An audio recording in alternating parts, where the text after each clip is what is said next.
Fern, what can you think back about a time at the box at CrossFit Rife where had you communicated better with your membership base, you would have saved yourself a lot of time or stress or even money? How big of a time block would you like me to give you? I mean, I can give it in days, months, or years. because it's pretty common, right, amongst box owners. I would say legit.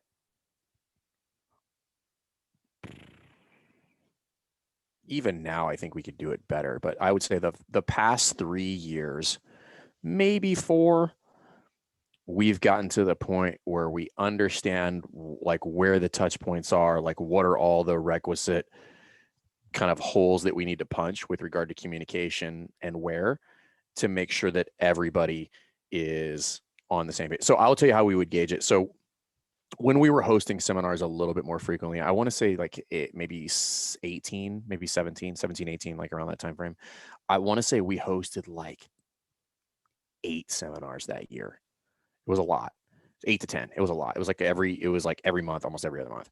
Right. And And for those listening, it's a lot in the sense that you're basically charging your members to come in and use the facility, but then saying, hey, 8 weekends out of the year, right, you can.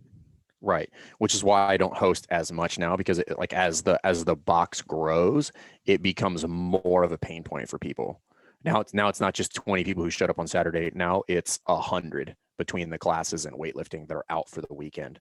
And it may mess up training schedules and a bunch of other stuff for weightlifting needs and all that. So we really put a lot of thought into it. But the point was the way we would gauge if we communicated well is if we shut down for a seminar and somebody showed up for class on Saturday morning.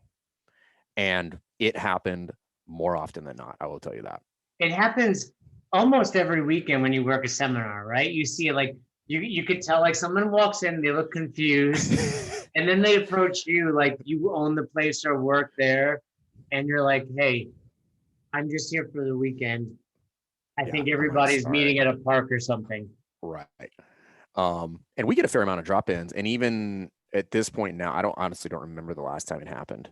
So even with the drop-ins, because of like how, like kind of how people communicate with us for the purposes of dropping in, we can snag them and make sure that they know that we're closed, so they're not just showing up randomly. Um, so then it becomes different type, like what am I communicating? Not just closures. Like that's obviously the big one that is a pain point for obvious reasons, but then it's other things about are we doing a workshop or launching things 3 days before and hope and wondering why nobody showed up, dumb Even shit like that. even closings, which don't happen very often at boxes, can be communicated better because we think, okay, like, hey, every class in front of the whiteboard, we talk about it, but then maybe one coach forgets or someone shows up late or they just weren't in that week, they're on vacation. And what you and I recommend to all of our affiliates is everywhere you can, whatever the message is, put it out there. So that means Instagram, Facebook, at the whiteboard, your newsletter, any way you can. Some if you can do mass Text, texting, right? exactly. And multiple times, by the way. Yeah, if you put it up, I don't know how the algorithms work on social media, but just because you put it out there doesn't mean every one of your members saw it. 10% maybe on the high end. Yeah, so there's What? By the way, I was just having this conversation earlier today with somebody about like how long, how many times they should put something out like that. And remember, and most gyms are like this. Most gyms are running probably some. I'm gonna swag this, but like something around 1,500 to 3,000 followers per gym. Is that fair? yeah, I think that's about average. Roughly, right? But let's call it like, but you're talking about a gym that has 100 people in it, which means of the 10%, a good portion of them are not even members. Yeah, that brings up the question: who is following these gyms? Because you're right, like most gyms have a couple thousand followers on Instagram. People that have been there, other gym owners, other members. So like there's overlap from like a lot of people in the region. Like there's a ton of people. I don't know what the number is, but like I don't say a ton. There's a fair amount of people that I'm aware of that follow the podcast or that are in affiliate you that follow CrossFit Rife. So if I'm putting out stuff and then they happen to be part of that 10%, well, that's not useful to the rest of my member base, which is going back to the point, which is you cannot put things out too many times in too many places, particularly if it's important. And if I'm not spamming people with nonsense, then it's okay to put this information out. There's some kind of general rules of thumb with regard to frequency and timeline and all that kind of stuff. But, the short answer is like, you should get in the habit of communicating with people regularly, but not just about, events. Well, And so that's a general this is something my wife honestly pushed me towards a couple years ago. Young Jess, that most of the time we're just asking people for things when we communicate with them. What do you mean by like, that? Hey, meaning like, oh, we're running a t-shirt sale, or we have a workshop, right, or we have an event that we want you to come to, rather than giving via communication. That's a really good thought there. And I think that's part of why people don't communicate enough, because they're just unsure what they should or shouldn't communicate, which I'd like to dive into. But like Gary Vee always talks about that jab, jab, jab, yep, right hook. I think a really, you and I, when we talk about feedback, we like to have binary yes, no stuff. If you're a box owner or a coach, go on your Instagram and see what the communication is. You're right. Is it, hey, we have a new t-shirt. Hey, come to this event. Hey, buy this. Hey, by the way, we're opening up a workshop. Sign up for that. Here's the 5 p.m. class. Yeah. How much? I've got, and we all see those people. I got this guy on Instagram that I'm friends with, and like every one of his posts is an ad. And I'm right, which is annoying. Like I'm blocking you at that point. Like, yeah, you're stealing my time. Yes. I mean, we can argue about whether or not that's his fault or my fault, right? I don't need to be on social media, but yeah, it's like, even if you're getting paid by these ads and these companies, it's like, you're no longer, I guess, authentic might be the right word, or right. It's and that's everybody. Like, you need to be putting out value. I mean, even this podcast. Yes, we have Affiliate University. Yes, we have merchandise. Yes, we have Patreon you can check us out on. Yes, we have some sponsors. Check out Doc Spartan. But we put what this percentage out, yeah, but what percentage of you would you say is giving versus asking for us? like 98% is giving. I don't know if it's 98, but it's high, it's 99%, 90%, right? Like it's high. Like we put out hundreds of podcasts beforehand before ever starting or launching anything. And the point is not like, hey, pat us on the back, we're good. But the point is, like, we both approached it from that standpoint. And we had some pretty extensive conversations about that too, by the way, before we designed anything. It's just like, hey, let's give first. And at which point people will find it valuable or not. And then you can, go in for the ask, if you will. And this is kind of like a bigger discussion, but it does apply at a micro level to your clients. So, right, and figuring out how to and figuring out how to give can be a little tricky. It sounds simple, but it's actually it's a little tricky from a gym owner standpoint. Yeah, and I think big picture, we're talking your social media calendar needs to be thought out. It shouldn't just be, oh, I took a picture of so-and-so doing a thruster, I'm going to put it out there. On the note of like, hey, this is what we ask. Yes, we have Affiliate University, and in Affiliate University, we talk very much about that calendar and how to structure it well to maximize it. But if you're not working with us, you need to be thinking about that. So my question to you becomes, what should and shouldn't be communicated with your members? The obvious stuff, yes, we're closed for the holiday, or because we're hosting a level 1, or we do have a workshop, or we do have a new shirt. But what else do we need to be communicating? How transparent should we be as a box owner? I think you need to be transparent with regard to the things that affect your client base. If we're talking about transparency, I don't, like, for instance, we had a question the other day about how do I communicate to the member base that I'm letting this coach go? To which my response was, you shouldn't. It doesn't matter. And you and I somewhat disagree on that. By the way, I heard from him and he said it went really well. He actually used That's great. Your strategy of just like, hey, it's not working out here. He said the coach basically didn't give a shit, which kind of, validated Validates, right? yeah, but he was like, it's good. But I'm one who's like, hey, let's sit down, let's talk about it. But Well, either way, point is, however you decide to communicate that, do your members need to know? Maybe not.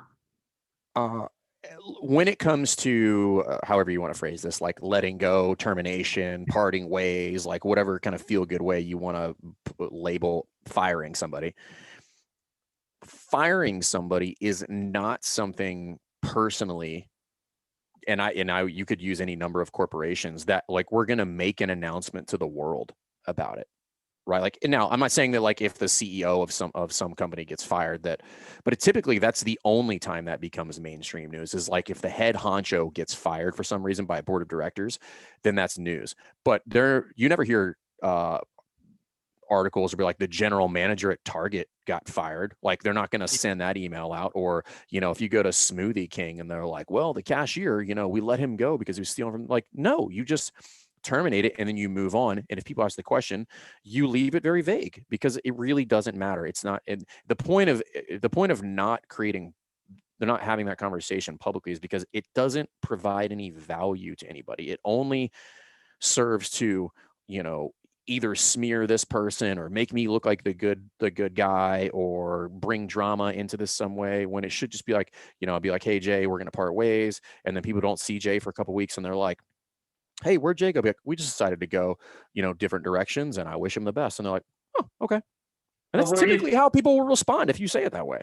I will agree with that, but they're also knowing, you're at an affiliate and there's a lot of interactions and there's a lot of, relationships.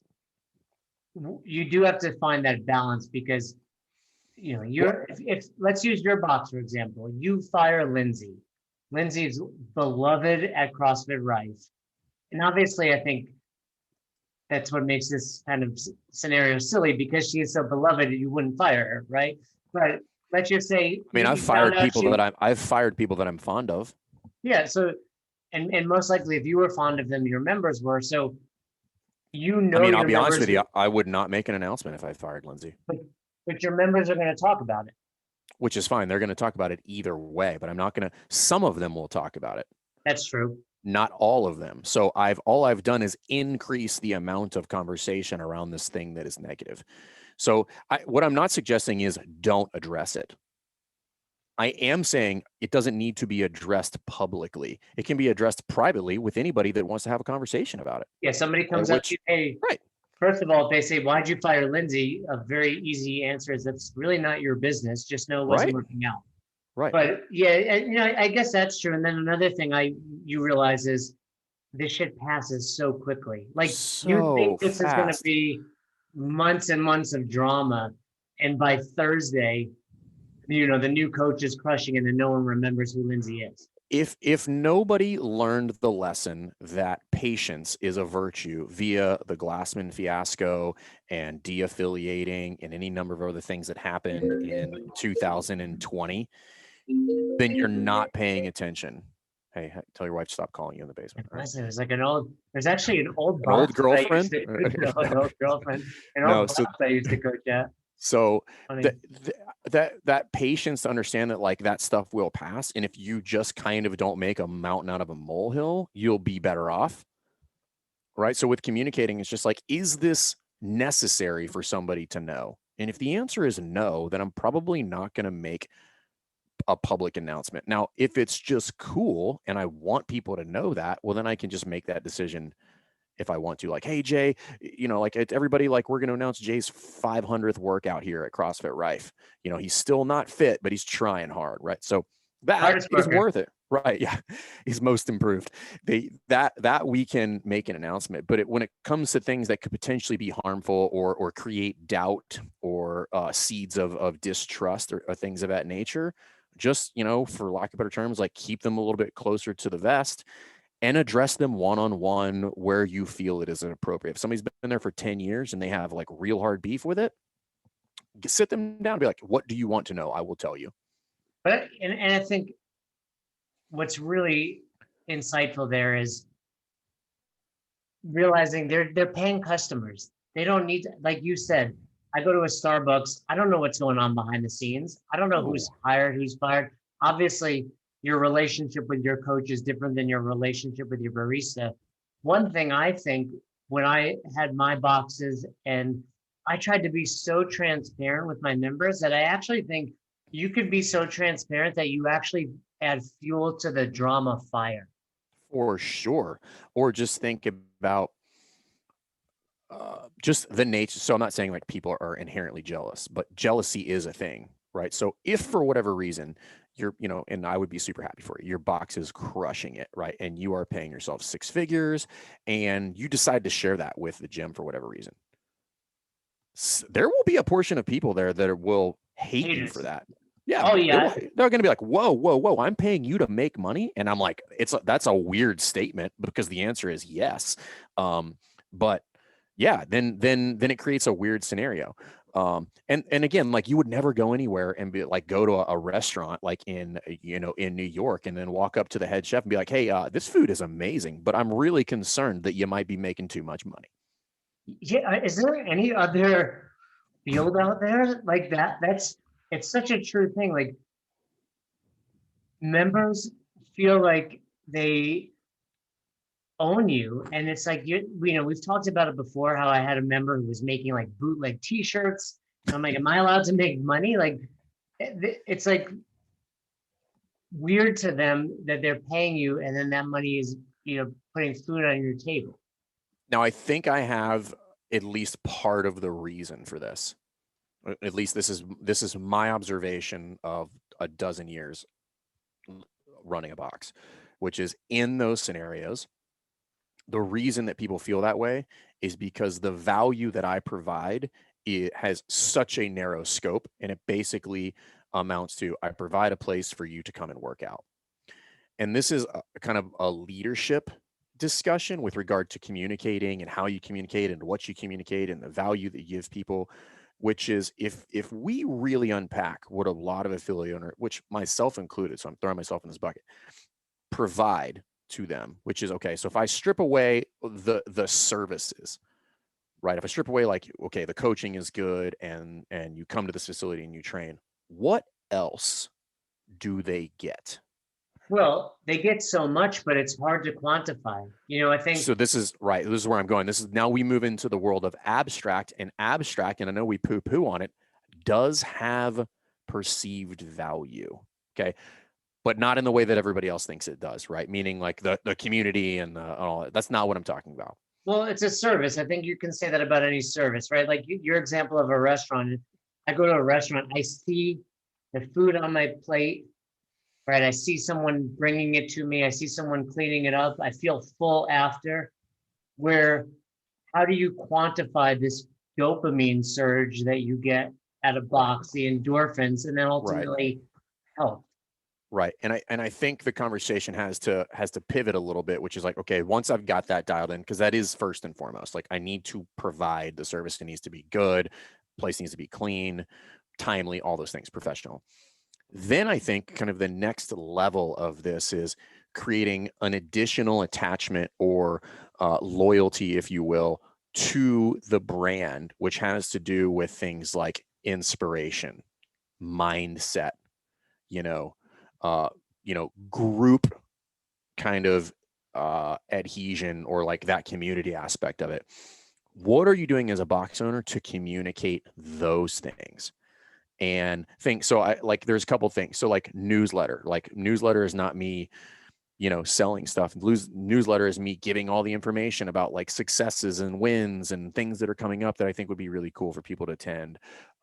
Doing a member highlight, which is this inspiration of like how Jay finally back squad 185 50 times, even though the whole world doubted him and he came out on top like Rudy, like those type of things. Or a podcast where you can give people insight into other members and their stories. I write a blog, and if anybody wants to check it out, like feel free. Like I write a blog on our website, and it basically goes, I write it on Wednesday. So it goes out as an email first, and then later it gets added onto the blog for CrossFit Rife on CrossFitRife.com. And some of them are funny, some of them are mindset, but they're all, and this is kind of what I was alluding to earlier that Jess kind of pushed me towards, which is just start talking to people. Right. So the blogs, like I have my own little writing format that I've gravitated towards because I'm a moron. But it's basically like, if you can't read it in 3 minutes, then I'm not writing it. So they're fairly short. They're typically funny, but there's typically a lesson learned in there, and they're my own stories. They're me. It's like I went with the 8 Mile strategy, which is like, I'm just going to air all my laundry and tell you all the dumb shit I've ever done and what the outcome was. And in there, it's kind of funny, it's kind of comical, and what I got of it at the end. And the number of responses that I've gotten that over the years, because I've been doing it continuously for like 3 years. I've read them. They're good. They're really good. Wally Pipp. Yeah, Wally Pipp. So there's things like that where that is an additional layer of communication with people that adds value to them that has nothing to do with fitness. I mean, you can tie it into fitness, and if you really want to get crazy, you can use it as an SEO strategy, but I don't think that's why you should start it. But I think you should start it to just communicate with people. And I think the more, there's a difference between being transparent with your members and communicating more with your members. I think something like that, where you're providing value outside of the box, because that's how you get them to understand, oh, this isn't just equipment and a roof over my head. This is my community. I'll give you another example. At the box here, we have a Whoop group, right? And I check it periodically. Did you guys have that before the partnership, or you have it now? Or just afterwards? Whoop set, obviously we got our Whoop through home office, etc. And then I think they also did some more stuff with affiliates. So around the same time, our affiliate, you get a discount code. I think any affiliate can do that.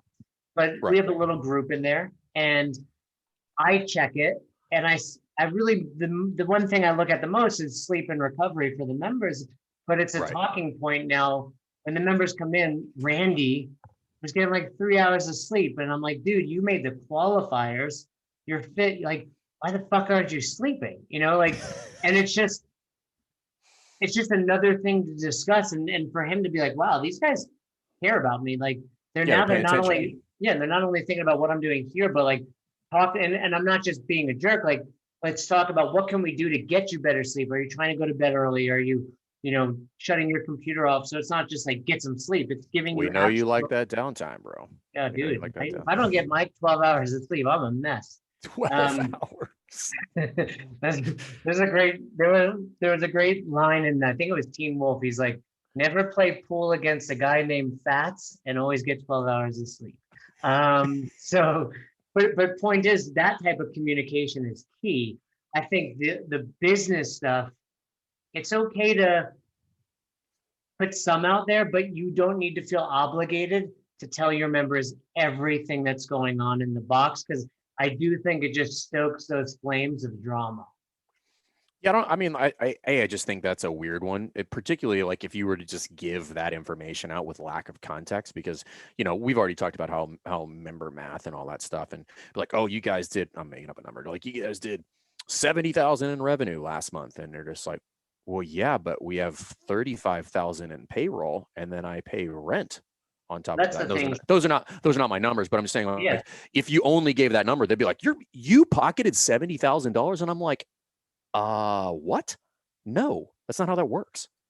Well, and my attitude is always, you get those members, okay, you do it. Hey, welcome to my world. Deal with 100 people. Be a coach. Like, throw them in front of a class that your members that have been there for a long time, and they're stuttering. They don't know what to say. Like, you put them in front of a whiteboard, and they forget how to speak English. So it's, it's one of those careers, I think, where how good you are isn't necessarily understood by your members. The challenge of your role, your job, your position isn't appreciated. So they look at it as, hey, you're making 70 grand and you're just a coach? Well, yeah, but I study at night. I look at there's so much more that goes into it. Well, again, CrossFit is quasi unique in this sense that most people started very small and the vast majority of their clients were like friends or family members. So there's a little bit of entitlement with there, or it's the same struggle that an athlete has when they make the transition from being an athlete to being a coach. When I go from being a friend to being a business owner, now we're having a business transaction, right? It's an odd, um, struggle for a lot of people to make this transition from like, no, bro, like this is what I'm worth, this is what I'm doing, this is the value you provide. And a lot of times you're actually not worth that at the beginning. You just suck really, really, really bad. People are doing you a favor, and then you start to make that progression. And this is why we'll see, and I've seen it personally, it's just like not all of the members that you start with, many of them will, but not all of them are going to grow with you. They will just always see you as the person that they knew who wasn't that great when you started, and that's okay. That's fine. It doesn't mean we have to get shitty about it, but there is a growth that happens there, and in that growth, what you should be working on are your communication skills, like whether it's oral, whether it's written, however you're going to do that, whether it's video, all of that stuff. And you have to figure out, and what I've found is best is like pick one that you're most comfortable with and do that one consistently, whether it's writing a blog, whether it's podcasting, whether it's doing regular videos in there, and then slowly start layering on other types of communication that can either be you or be other people. So we've given a couple of them, which is like the newsletter, like highlight awesome things that are happening in the gym. That's inspiration, it's awareness, like it's around all these other things that you can do for people, right? You can do member highlights, you can tell their stories, you can do a podcast and tell their stories, you can, like write a blog about mindset or training, if that's your thing, like write that, like that is just free guidance and information for people. You can educate them. So something that I think people should take more advantage of, and Cassidy, I've been batting around different ideas to do this, is do like a regular Q&A, like we do our Patreon Q&A. Every gym should do like a monthly or bi-weekly Q&A on a topic of some sort, and then do it that way. So you should do that Q&A like on a regular basis, like whether it's that or some other type of version for that. So there's just a couple of ideas on how to communicate with people, in addition to all of the regularly scheduled logistical things that need to happen for people just to be aware of like what's going on in the facility. I think I talked about it before. Like I send my Wednesday email, and then we send a Sunday email every Sunday so like you're going to get 2 emails from us a week, but they're pertinent, right? One is like, hey, the mindset stuff. And if people don't read them, great, whatever. And the other one is like, here's things going on in the gym. Here's what you need to be aware of. I think to summarize that, it's provide the value, be consistent with it, and just really consider what you're sharing with them, and do you need to share that with them? In other words, the behind the scenes, the behind closed doors don't need to be shared with your member. I feel like because it's a community, because there's a lot of involvement, we feel like, okay, I got to tell them everything. No, start small. We start with one thing, whether it's a newsletter or I love the Q&A idea, and then just be consistent with it. And a little tip here for everybody is like make the frequency less frequent on the front end. So don't make it weekly at first. Do it monthly or bi-weekly. And when you can hit that mark every single time, then bump up the volume, because now you've created a thing that people expect. And if you put that out there and you don't deliver on it, and then you take it away, you will hear about it. Just like you hear about everything in the gym. So like, hey, why'd you stop doing the Q&A? And I'm like, you were never once on the Q&A. And they're like, yeah, but I like to listen to it afterwards. And I'm like, touche, you got me. No different than like, oh, why'd you go to the Thursday, 7 p.m. class? You never showed up. But I was going to. Yeah. So, really, when it comes to communication with your members, more isn't better. Like anything else, better is better. And by better, we mean be consistent and provide value with it. And from there, your members will appreciate it and let it grow. I agree with you, Fern. Box owners try to do too much too soon and then wind up doing nothing. So whether it's monthly, bi-monthly or weekly, just make sure you're going to stick with it. Put it in your calendar. Hey, I'm sure at the beginning, at least for you, was like, hey, it's Wednesday. I need to get this out there. Now it's just part of your life, part of your schedule, but you have to start somewhere. Yeah. And because if you're going to do it well, there are more things that are going to entail whatever this communication may be, whether it's like making a draft and collecting, either video or picture assets and then adding them in there so it doesn't look like this, you know, ratty ass email, right? Like if I want it to be good and provide the value, it's going to take a little bit more time, which means you should spread it out, give yourself enough leeway and enough runway in order to make that happen. So, but the point is like, you should be figuring out different ways to communicate with people, and communicate with them, like you said, on a regular basis. And then you'll figure out, I think most gym owners they're all very different, and figure out which one of those is like your niche. Like I would have never thought in a million years. And I don't know anybody that has ever known me for my whole life that would consider me to be a writer. But I write a lot now. So. And you get better at it. And I would use that as an opportunity to challenge yourself. If you struggle with writing, or you struggle with a Q&A, or struggle with a live video, do it. I mean, as a box owner, you should be growing and challenging yourself there. And your members will notice and appreciate it. And it's going to make you a better leader, a better coach too. Right. So there again, just to wrap that up, guys, like you can never communicate too much. You just have to figure out like what it is you're communicating. But then more importantly, for the purposes of getting it out there, you should communicate it everywhere. And then there's a whole nother discussion about repurposing content on different media platforms and stuff like that. You could back yourself into that and quasi figure it out if you just started communicating on a regular basis as you go through.